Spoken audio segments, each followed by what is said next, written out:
Hey, what's up, everybody? My name is Mark, and we are going to break down the song Whole Heart today with Eagle Brook Music. This song is a unique song, and as I think about how to approach an acoustic guitar for a song like this, oftentimes I will go to my McPherson, which is my favorite. It's a really bright, pristine sounding guitar. But on this song, the first thing I usually think about is how I serve the song. This song in particular felt like it really needed something that was a little bit darker, more woody. One of my buddies, Drew, uses the word swampy to talk about it. And so I actually used this Guild. It's just a $500 Guild that sounds like a J45. And so I used two different guitar tracks on this. As you saw in the video, there's two different parts happening. One's open and another is capoed way up high. I want to kind of just break down the parts on that, talk about how those two parts work together, and then at the end I just wanted to talk about, okay, that's really cool on the recording side, we can geek out on that, but what would I actually play if I'm the one guitar player playing this song or another song like this live? So the way I'm set up right now is I'm tuned to Dadgad,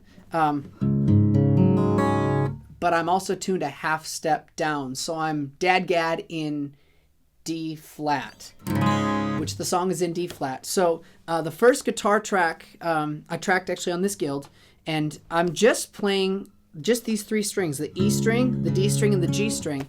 And I'm up here to get my six right there. That's what I'm doing through the verse and the intro. It's just those three things back and forth.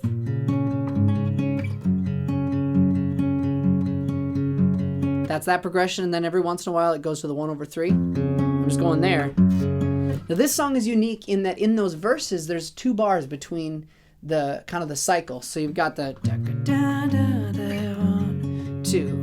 1, 2, 3, 4 again, and where I need to be. 1, 2, 3, 4.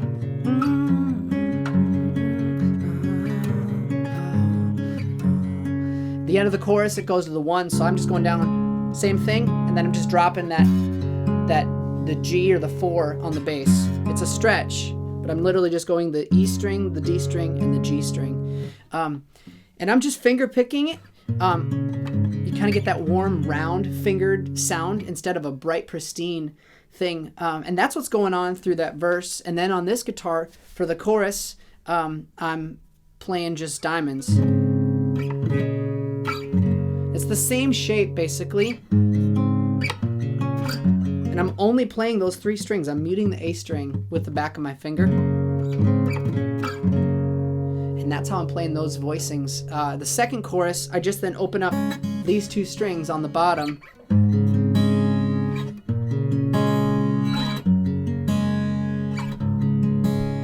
And it's giving that really big, kind of full, open sound. I never actually get strumming on this one. And when you think about the feel on a song like this with this type of an instrument and this voicing, I guess I'm thinking about, I don't want to hear the acoustic as much as I want to feel what it does and the way it moves me. So, typically you just think, I'm just going to play the chords, and that's cool, but the song is so much more delicate than that. And so when you think about how to approach the feel on a song like this, I just would encourage you to continue to think about, how can I find an interesting part that's going to really serve the song. And so that part is one part that's on the left, and then the other part is on another guitar that is capoed on 7 for me. It would be on, would that be 6 for everybody else? And it's just regular G shapes. And on those verses, it's kind of the same voicing idea as that first guitar. It's just higher in the register. So that chorus is just these 2 notes. This is the verse. I'm going on the A string and on the G string. That's the verse, and then the chorus is just it's a C shape, 2 frets up, and then up 2 frets to make it a minor. And that's all that it is. And then on the last chorus, open up on this part and actually double it, stack it out, and strum it.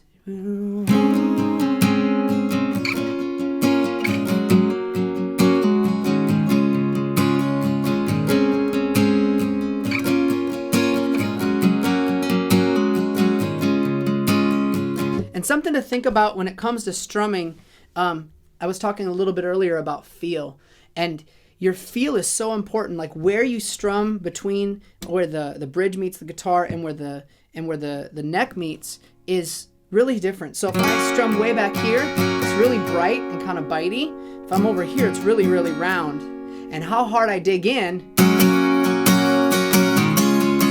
could really have an impact on what the song sounds like. And so I really try and let the strings project and carry the tone of the moment.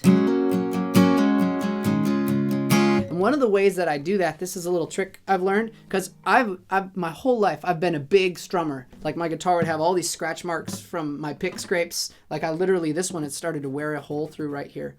And what I will do when I'm strumming on that, I'm actually only playing these middle 4 strings, but when my pinky is actually resting on my high E string here,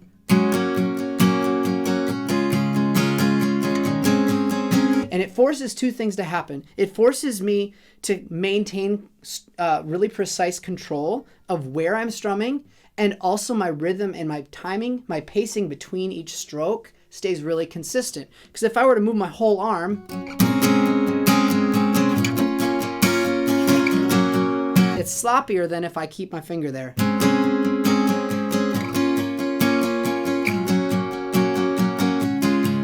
And literally I'm going down, up, down, up, down, up, dead even, but it's just which one I accentuate with the pick attack.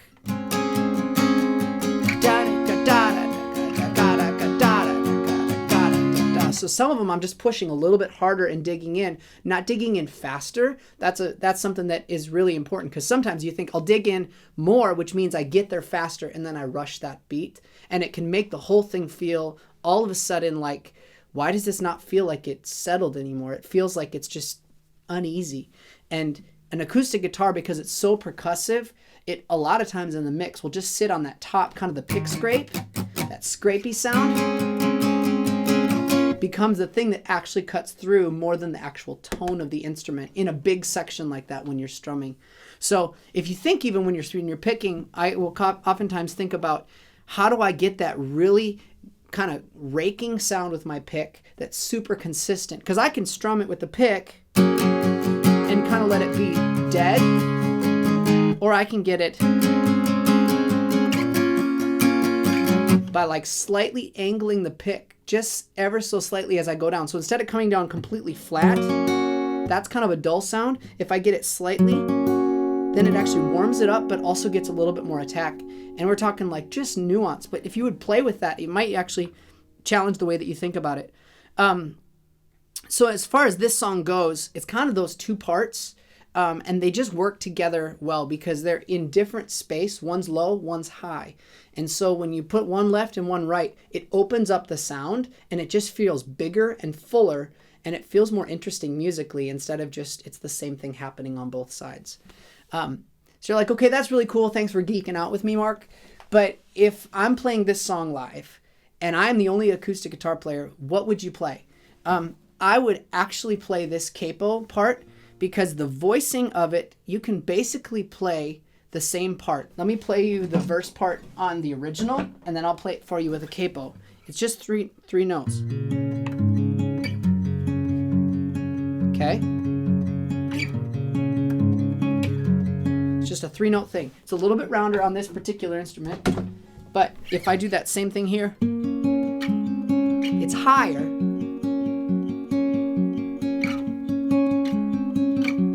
And that's just basically playing those C shapes, but I'm not even playing this pointer finger down here because I'm not even touching those strings. I'm literally, and I cheat all the time. So I've got my two fingers there, slide it up for the 5 chord, and then the 6, I just slide it up 2 more, but I add the ring finger, and I actually keep my middle finger intact here so that I can minimize the amount of squeak and like between each transition of chords.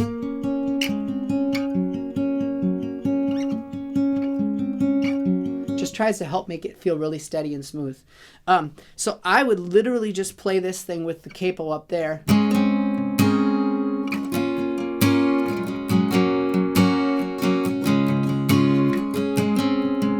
And I would just live in that space, and I'd own it. and recognize that you probably are going to have an electric guitar that's working with you, and they're going to play some more of that low kind of grinding, fill it out, rounded out stuff. With this song and with many others, it's a little bit more of an artistic approach in this song, but there's a delicate nature to this song when you listen to it. And you talk about feel and how to infuse that. Man, I just would want to do everything I can live to have this thing still feel with the same emotional tug that the original track does for me. And so that's really, really round. Even when you finger pick, like not to dig in, you can really punch them. But that feels different than this. I mean, I'm barely touching the string, just letting it start to just kind of ring and glisten a little bit. Man, I hope that's helpful for you. Some stuff that you can take and apply in a studio setting or in a live setting as you're working with other people. It's a great instrument, an acoustic guitar, and it's got so many different ways that it can help speak life into a song. So I just want to encourage you, friends, to keep doing what you're doing and keep going after it, and let's grow together. Have a good one.